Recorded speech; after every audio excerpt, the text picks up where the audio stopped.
बड़े आराम से हम लोग भी बोलने। अरे भैया नीचे मुंह में पूरा लगा, नीचे रखिए ना भैया। जवाब का इंतजार था 2 दिनों से आपको।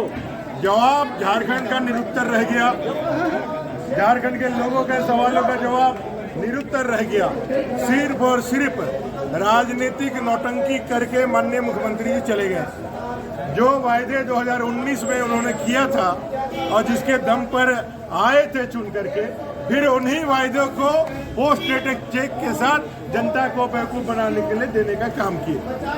इनके पास उपलब्धि के नाम पर शून्य है। ये पूरी तरह से लोकतंत्र की हत्या करने वाले लोग हैं।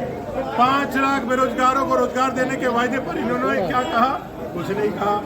5,000 7,000 बेरोजगारी भत्ता देने वाले उनके वायदे पर क्या कहा? कुछ नहीं कहा। CGL जैसे JPSC की परीक्षाओं के CBI जांच हो, उस पर क्या कहा? कुछ नहीं कहा। इन्होंने नियोजन नीति, स्थानीय नीति पे कुछ नहीं कहा। खतियान आधारित नियोजन नीति पे कुछ नहीं कहा।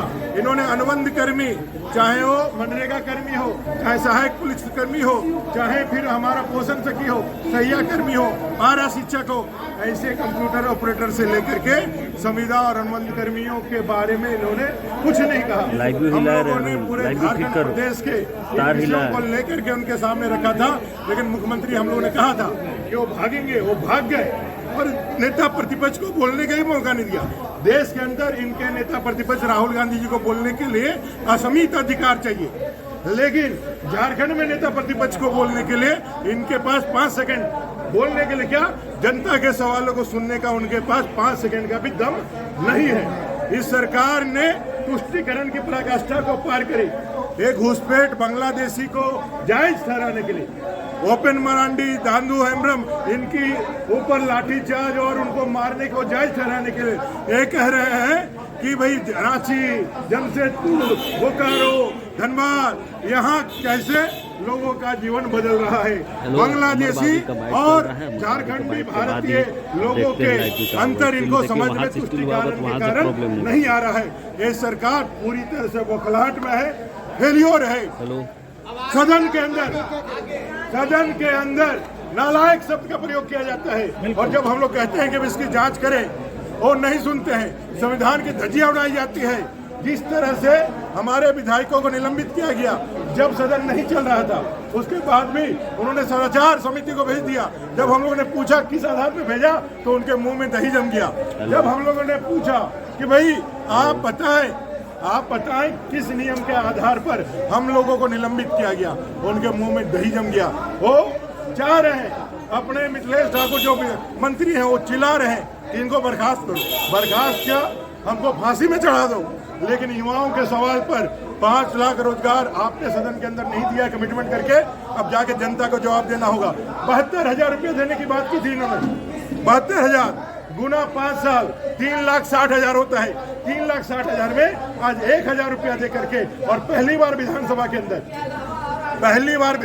के अंदर सरकारी जो योजना है उसको बाजारीकरण किया गया, सरकारीकरण किया गया, और यहाँ से उसको लॉन्च किया गया।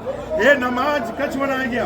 इन सारे बिंदुओं को लेकर के हम लोगों ने जवाब चाहा, लेकिन इस सरकार ने अपने फेलियर को ही दिखाया।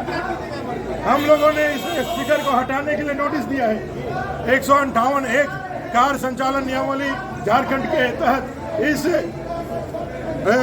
स्पीकर जिसने 5 साल में संविधान और लोकतांत्रिक मर्यादाओं को तार-तार किया, इन्होंने एक एजेंट के रूप में, राजनीतिक दल के एजेंट के रूप में उनका झंडा लेकर के इस संविधान के अंदर सभापति के पद को कलंकित किया, झंडा लेकर के प्रचार किया, झंडा लेकर के एक स्पोक पर्सन के रूप में जो कोर्ट ने बांग्लादेशी घुसपैठों के ऊपर जो टिप्पणी की उसको खारिज करने का काम किया।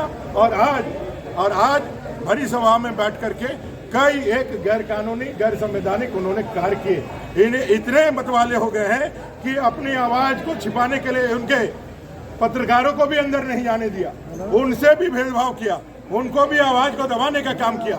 ये सरकार जाने वाली है, लिख के रख लीजिए। ये सरकार चली गई, एनडीए वापस आएगी, मजबूती के साथ आएगी और नया सूरज खिलेगा, कमल खिलेगा। करके देख लीजिए। अब रांची की जनता से जाके पूछे कि रांची की जनता महुआ मांझी से पूछे, रांची की जनता विनोद पांडे जी से पूछे, रांची की जनता जो यहाँ रहने वाले कांग्रेस जेएमएम और बाकी लोगों जो कांग्रेस और जेएमएम का झंडा लेके घूमते हैं उनसे जाकर के पूछे कि वो माननीय मुख्यमंत्री जी के बयान से कितना वो ताल्लुक रखते हैं। और जो इन्होंने एलिगेशन लगाया कि भारतीय जनता पार्टी का बड़ा बड़ा कार्यालय बना है, अगर गलत बना है, बुलडोजर आपके पास है, सरकार आपके पास है, कोई भी हमारा भारतीय जनता पार्टी का कार्यालय गिरा के तो देखिए। मैं चुनौती के साथ कहता हूँ, भारतीय जनता पार्टी विश्व की सबसे बड़ी पार्टी है और विश्व की सबसे बड़ी पार्टी के कार्यकर्ताओं ने, करोड़ों कार्यकर्ताओं ने अपने पॉकेट से चंदा दे करके उन अपने कार्यालय को बनाया है। अपने डॉक्टर श्यामा प्रसाद मुखर्जी और दीनदयाल उपाध्याय जी के सपनों को पूरा करने का वो कार्यालय है, अंत्योदय के भावना को पूरा करने वाला कार्यालय है। भारतीय जनता पार्टी ने झारखंड को बनाया है, भारतीय जनता ही पार्टी इसको संवारेगी। इन लोगों ने इसको लूट करके बर्बाद किया। अच्छा हेलो